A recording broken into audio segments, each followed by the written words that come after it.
Hello नमस्कार, महाराजा kitchen रेसिपीमध्ये आपलं स्वागत आहे। तर आज मी बारीक मेथीची भाजी बनवणार आहे। चला तर सुरुवात करूया। ही पहा बारीक मेथी, तर थंडीच्या दिवसामध्ये ही भाजी भरपूर येते।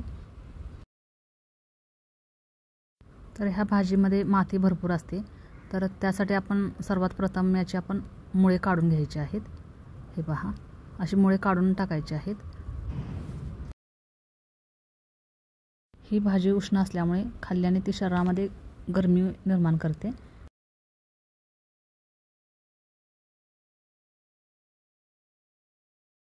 या भाजीला माती जास्त असते, म्हणून सर्वात प्रथम आपण याची मुळे काढलेली आहेत। त्यानंतर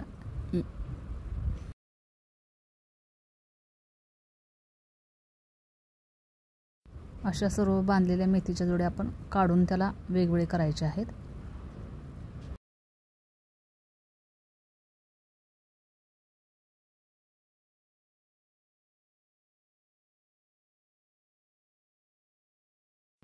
हे पहा, आता याला आपण पाण्यामध्ये चांगलं धुवायचे आहेत।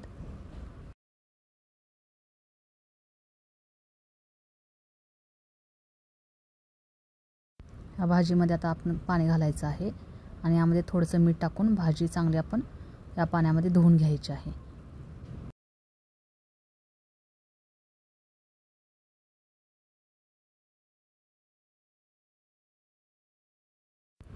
भाजीमध्ये माती जास्त असल्यामुळे आपण हिला 2 ते 3 वेळा धुवून घ्यायची आहे, म्हणजे त्यातली माती पूर्ण गेली पाहिजे।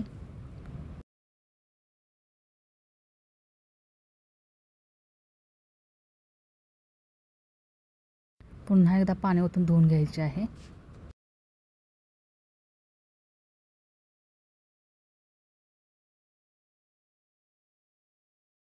भाजीला आपण नितळत ठेवायचं आहे अर्धा तास, आणि त्यानंतर आपण चिरायला घ्यायचं आहे। बारीक बारीक असं चिरून घ्यायचे आहे।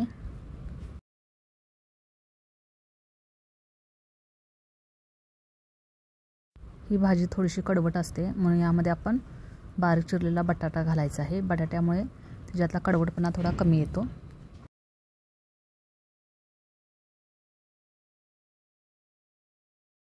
हे पहा, भाजी चिरून झालेली आहे। यानंतर याला आता आपण फोडणी द्यायची आहे। चला आता सुरुवात करूया। तर पॅनमध्ये आपण 2 चमचे तेल घातलेलं आहे। तर तेल गरम झाल्यानंतर यामध्ये आपण अर्धा चमचा जिरे घालायचे आहे। जिरे तडतडल्यानंतर यामध्ये बारीक चिरलेली मिरची घालायची आहे। बारीक चिरलेला कांदा घालायचा आहे। 1 ते 2 कांदे घालायचे आहेत।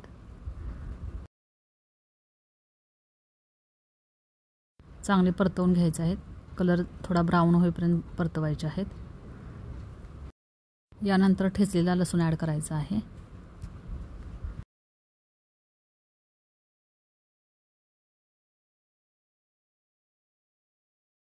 कांदा परतल्यानंतर यामध्ये मेथीचा कडवटपणा कमी येण्यासाठी आपण बटाटा बारीक चिरलेला घालायचा आहे।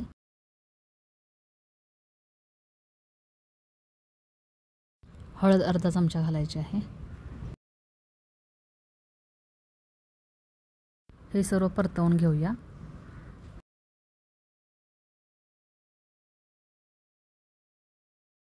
हिंग चिमूटभर। बटाटा तेलामध्ये चांगला परतवून घ्यायचा आहे।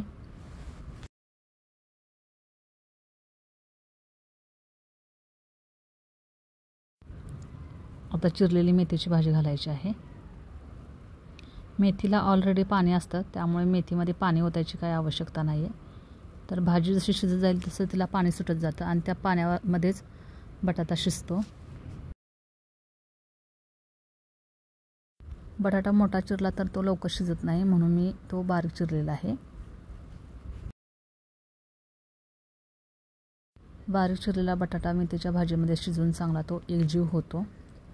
त्यानंतर चवीसाठी मी मीठ घातलेले आहे, आणि 2 ते 3 चमचे शेंगदाण्याचा कूट घातलेला आहे। आणि यानंतर भाजी आपण चांगली परतवून घेऊया।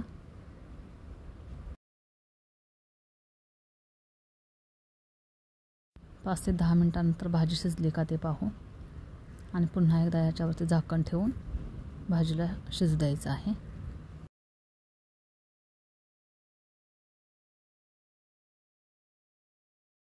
भाजी शिजेल तसं तिला पाणी सुटत जातं, तर त्यातील पाणी आटेपर्यंत भाजीला आपण शिजवायचं आहे. हे पहा, आता आपली भाजी तयार झालेली आहे. चला तर आता भाजीला सर्व करूया.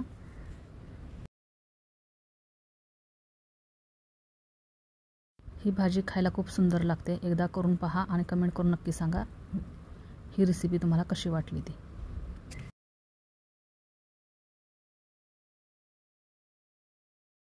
ही भाजी पौष्टिक असते, पचायला देखील हलकी असते, त्यामुळे ही ज्वारी किंवा बाजरीच्या भाकरीबरोबर खाल्ली जाते.